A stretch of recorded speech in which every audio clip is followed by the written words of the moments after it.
Contexte sanitaire. Quel est le message de tout ça? Je suis Claire, bienvenue sur Holistic Family. Alors, depuis lundi soir, là, on ressent cette espèce de tension, là, ça s'affole, on a peur, je veux me faire vacciner, je veux pas me faire vacciner, je m'en fous du pass sanitaire, je crie au scandale, à la dictature. Et les gens de ma famille, ils veulent ça et moi je veux ça. Et mon conjoint, il veut faire comme ça et moi je veux faire comme ça. Et les enfants, et tout ça et tout ça. Et comment et pourquoi. Et nos vacances, elles sont foutues en l'air. Et je vais perdre mon travail, etc. etc. C'est la panique. C'est la panique. Et moi, eh ben, même si j'étais pas trop paniquée, au bout d'un moment, de voir tout le monde paniquer comme ça, j'ai eu une fébrilité en me disant mais où va-t-on? Qu'est-ce qui se passe quoi? Voilà, qu'est-ce qu'on va vivre? Quand est-ce comment comment garder le cap? Garder le cap? Et du coup, j'ai vraiment demandé. J'ai demandé au guide parce que là, j'étais vraiment en train de tomber. J'ai passé un peu de temps avec ma famille là, et c'est vrai que des ados aux personnes de 90 ans ils n'ont pas tous les mêmes peurs en fonction de leur génération et de leur quotidien quoi.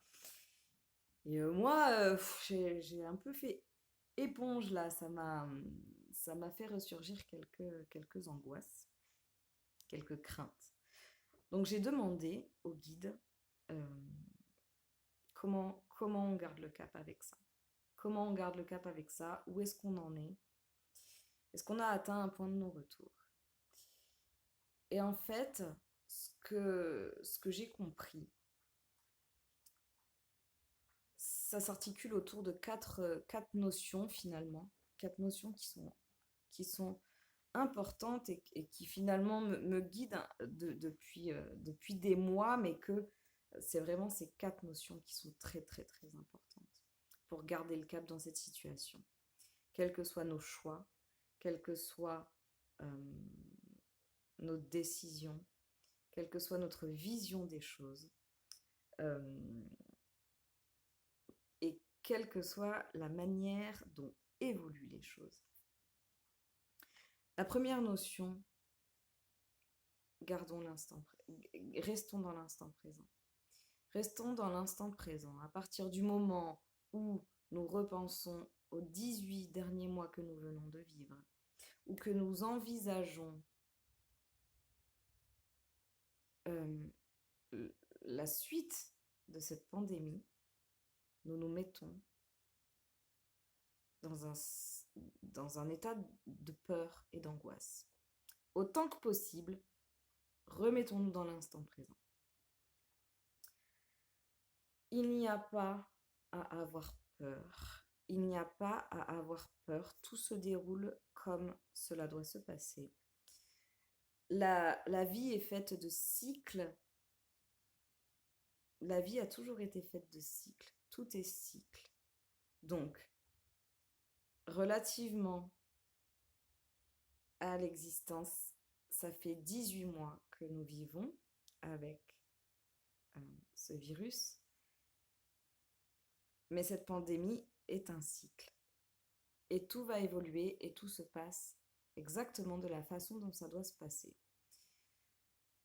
Finalement, ce n'est pas nous qui changeons le cours des choses, mais tout doit se passer de la façon dont ça doit se passer. Nous avons juste à garder confiance, à nous remettre dans l'instant présent, à réussir à identifier les moments où nous avons peur et réussir à reprendre la maîtrise de nos émotions pour ne pas nous laisser envahir par toutes ces émotions négatives qui finalement nous rendent esclaves de notre propre vie. Je suis désolée, mais en fait, je reçois en même temps, donc c'est très... Voilà. Merci. Euh, voilà, donc il faut absolument garder confiance. Voilà. Ce cycle est un cycle d'avancée majeure qui est là justement pour accompagner l'éveil des consciences, qui est là euh, pour nous faire réaliser que la solitude n'est pas une menace, que l'autre n'est pas une menace.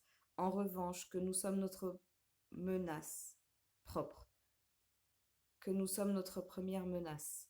Quand nous réussirons à maîtriser ce que nous avons en nous et quand nous réussirons à maîtriser la puissance que nous avons en nous, nous réussirons à maîtriser cette pandémie, car cette pandémie n'est seulement le reflet que ce qui se passe en nous-mêmes.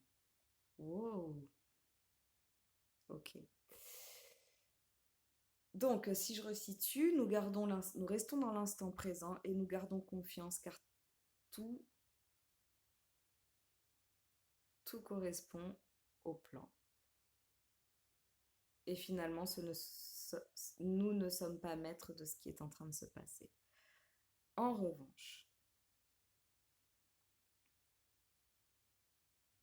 revanche, nous devons redevenir responsables de notre pouvoir, car si nous nous laissons manipuler par les forces sombres, effectivement, nous aurons plus de mal à nous sortir de cette situation de façon rapide. Il n'en tient qu'à nous de prendre conscience de notre pouvoir, de notre responsabilité et de ce que nous pouvons nous apporter à nous-mêmes et à chacun, de façon à construire ces nouvelles relations, ce nouveau mode de vie, car nous ne retrouverons pas le mode de vie d'avant.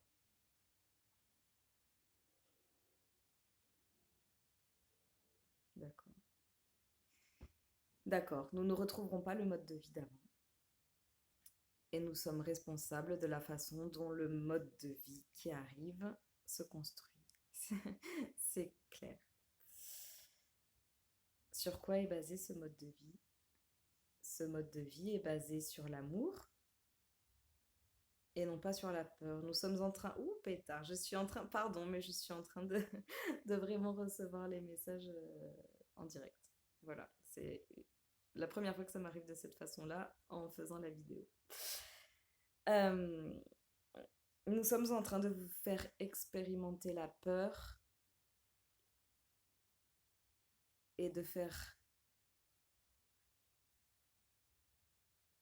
expérimenter le sombre, de laisser le sombre agir afin que vous preniez conscience de votre lumière et que vous preniez conscience que vous seul avez le pouvoir d'agir vers quelque chose de beaucoup plus lumineux.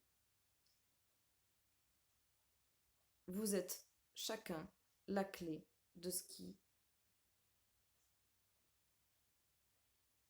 vous attend. Vous êtes chacun la clé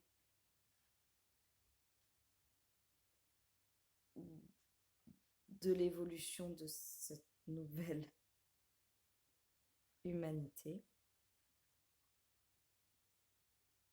Vous êtes chacun la clé en faisant partie d'un tout. Chaque clé ouvre une porte.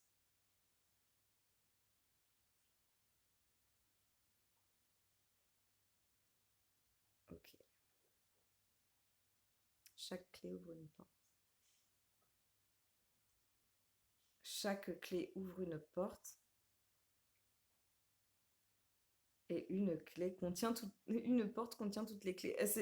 En fait, c'est un peu ça que je vois, c'est-à-dire que c'est un peu comme dans Fort Boyard, en fait, c'est que on a chacun des clés, on est chacun une clé, et que à la fin, c'est pas à la fin qui convient, mais c'est en fait, il y a une grande porte, et en fait, on est tous en train de mettre des clés, on est tous en train de mettre des clés, et à un moment, il y aura assez de clés pour que vraiment la porte s'ouvre et qu'on soit plus du tout dans cette société où règne la peur et le pouvoir et tout ce qu'il y a de plus sombre, et on ouvrira la porte vers vraiment quelque chose de beaucoup plus lumineux. C'est ça que je vois en fait. On est dans Fort Boyard, les gars. Donc voilà. Ouais, alors cette vidéo n'était pas partie pour être comme ça, mais finalement, bon, vous voyez, c'est quand même plus cool d'avoir les messages en live. Et voilà. Bon, moi, ce que j'en retiens en tout cas, c'est qu'il faut garder confiance. Autant que possible, se mettre dans l'instant présent. Qu'on est réellement responsable de nos vies, de nos actions, de nos pensées. Et qu'à partir du moment où on donne le pouvoir à quelqu'un d'autre, effectivement, on peut ressentir un manque de liberté ou une absence de liberté. Et quand on remet son pouvoir entre les mains de l'ombre et du sombre, en tout cas, quand nous ne sommes pas totalement maîtres de ce qu'on nous fait vivre, il y a peu de chances pour qu'au final on se sente totalement bien. Voilà, bon, je vais rester là-dessus parce que j'avoue que je suis un peu perturbée. Je vous embrasse très très très très fort et, euh, et je vous remercie. À très vite. Ciao!